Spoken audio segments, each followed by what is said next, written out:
How to put your baby on a nap schedule.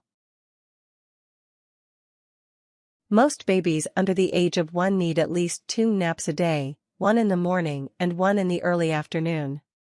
Unfortunately, as much as your child might need the sleep, they aren't always willing to cooperate when it's time to go down. Getting your baby used to a napping schedule can help ensure that they get the rest that they need while taking some of the stress out of the process for you. The key is learning your baby's natural sleep patterns, so you don't try to force them onto a schedule that won't work for them. Part 1. Listening to your baby. 1. Make sure your baby is ready. It's important to start a baby on napping schedule when they're ready for it. In most cases, you should wait until your baby is 3 to 4 months old before you try to start a nap schedule. That's usually the point when they start to develop more regular patterns of daytime sleep, so starting before that age can be difficult. If your baby is younger than 3 months, but is starting to develop more predictable sleep patterns, you can try to encourage them by introducing a schedule. 2. Track your baby's natural routine. You'll have an easier time getting your child to adhere to a schedule if you use their natural routine as a guideline. When you decide that you're ready to start a schedule, start tracking the times that your baby naturally falls asleep during the day. Pay attention to how long they sleep as well. Keep track of your baby's natural routine for at least a week. The longer that you do it, the easier it will be to pinpoint a natural schedule. You can track your baby's napping in a notebook or a spreadsheet on your computer. There are also apps such as Trixie Tracker or Baby Bundle, which allow you to track your baby's sleep schedule, as well as their feeding and diaper change schedules. 3. Learn your baby's signals. When you start tracking your baby's natural napping routine, you may begin to notice certain signs that indicate they need a nap. Pay attention to things like yawning, rubbing at the eyes, pulling at the ears, sucking on fingers, or becoming cranky to determine what your child does when they're tired. You may notice other signals that mean it's a good time for your baby to take a nap, such as always falling asleep after lunch or an afternoon walk in the park. Once you know your baby's natural routine and signals, try to start your napping routine just before their usual sleepy time or just as the signals are starting. It's better to start the routine before they get overtired. Part 2. Devising a napping schedule. 1. Decide how you want to arrange the schedule. There are 2 main ways to plan your baby's napping schedule. You can use a baby-led schedule, where you follow the baby's cues and put them down when they appear tired, or you can use a parent-led schedule, where you train the baby to nap at certain times. A baby-led schedule is more flexible, while the parent-led schedule tends to be more strict. While a baby-led schedule may not seem like much of a schedule, keep in mind that most babies are developing natural sleeping patterns by 3 or 4 months of age.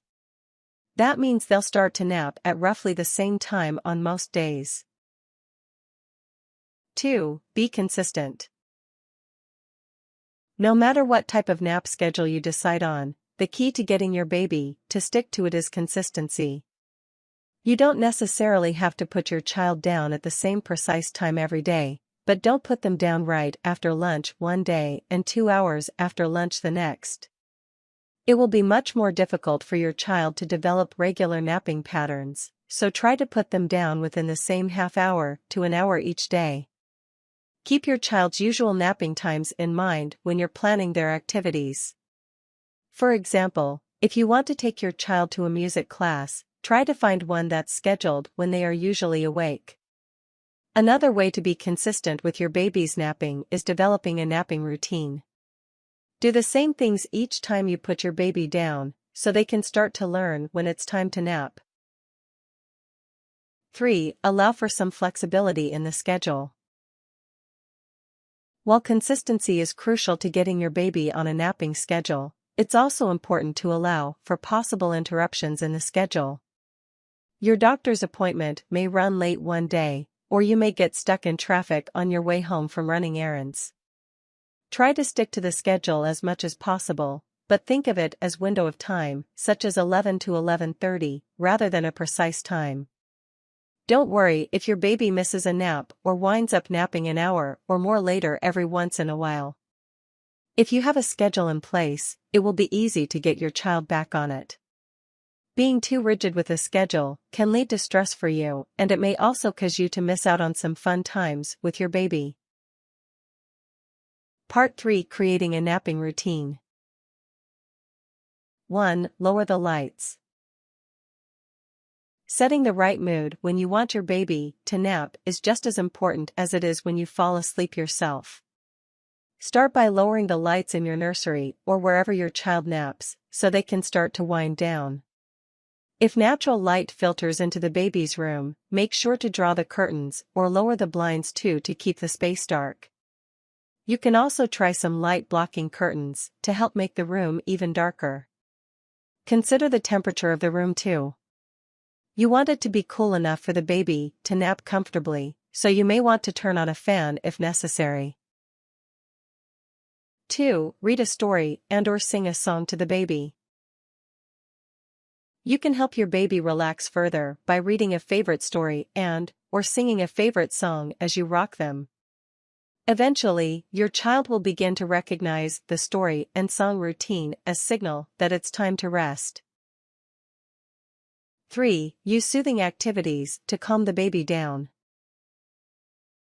If your baby fights going down for a nap, it helps to make a soothing activity part of your nap routine. Consider nursing them or giving them a warm bath just before nap time to help calm and relax the baby. Taking the baby on a drive or for a walk can also help lull the baby to sleep. Giving your baby a gentle massage can help relax their muscles and make them more receptive to sleep too. 4. Place the baby safely in the crib and leave the room. After you've finished your song and/or story, you may want to cuddle with your baby a moment before putting them down in the crib. Try to put your baby in the crib while they are drowsy but not yet sleeping. Be sure to place your child on their back in the crib to ensure that they're safe. Don't wait around until your baby has fallen asleep, leave the room as soon as they're safely in the crib. Make sure that your baby's crib is free of stuffed toys, pillows, and blankets before you put them down for their nap too. If your baby cries when you put them down, it usually means they're overtired, so try to pay closer attention to their signals when they're first getting tired the next time. To get the baby to nap, try holding them closely and rocking them or taking them for a stroller ride to soothe them until they are drowsy. If your baby refuses to drift off, give them a few more minutes to get drowsy. If this does not work, then you may want to give up on the nap for now and move up their next nap by an hour. 5. Wake your baby if the nap gets too long. While it probably doesn't seem like a good idea to wake a baby who's sleeping peacefully, it may be necessary in some cases. Your baby should nap between 3 and 5 hours a day. If they're napping longer than that, you should wake them to prevent the naps from affecting their sleep at night. You should also wake your baby if they're sleeping so long that it will affect their next nap or their bedtime. By waking your child, you'll help get them on the regular nap schedule that you're trying to create. Tips. You don't have to put your child in pajamas for their nap. Just make sure that their clothes are lightweight and comfortable. Avoid stimulating your baby too much right before nap time. If you're playing with them before a nap, opt for quiet activities. It's best to have your child nap in their crib or wherever they usually spend the night.